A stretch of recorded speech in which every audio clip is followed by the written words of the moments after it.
హైదరాబాద్ అభివృద్ధిపై సీఎం రేవంత్ రెడ్డి సమీక్షా సమావేశం నిర్వహించారు. ఔటర్ రింగ్ రోడ్ లోపల ఉన్న కోర్ అర్బన్ ఏరియాను అంతర్జాతీయ స్థాయి ప్రమాణాలతో అభివృద్ధి చేసేందుకు, నగరవాసులకు మెరుగైన మౌలిక సదుపాయాలు కల్పించేందుకు ప్రణాళికాబద్ధంగా ముందుకు వెళ్లాలని అధికారులకు సీఎం రేవంత్ రెడ్డి సూచించారు.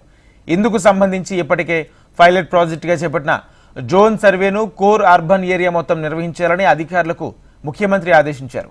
ఇందులో భాగంగా నగరంలో ఇళ్లకు మంచినీటి సరఫరా, కరెంట్ సప్లై, మరుగునీటి వ్యవస్థకు సంబంధించి పూర్తి వివరాలు సేకరించాలన్నారు. నగరంలో నివాస ప్రాంతాలకు మౌలిక సదుపాయాలను విషయంలో అవసరాలకు తగిన విధంగా ఎలాంటి అంతరాయం లేకుండా ఏర్పాటు చేసే వీలుంటుందని అభిప్రాయపడ్డారు. మరోవైపు నగరంలో పెరిగిపోతున్న ట్రాఫిక్ నియంత్రణకు అవసరమైతే గూగుల్ టెక్నాలజీ సహాయం తీసుకోవాలని సూచించారు. ట్రాఫిక్ ఎక్కువగా ఉండే ప్రాదేశికమైన 7 కూడళ్లలో ఫ్లైఓవర్ నిర్మాణాలు చేపట్టేందుకు సీఎం గ్రీన్ సిగ్నల్ ఇచ్చారు. త్వరలోనే వీటికి టెండర్లను పిలవాలని ఆదేశించారు. భూ సేకరణ, ఇతర పనులను పూర్తి చేసి వీలైనంత త్వరగా టెండర్లు పిలవాలని అధికారులకు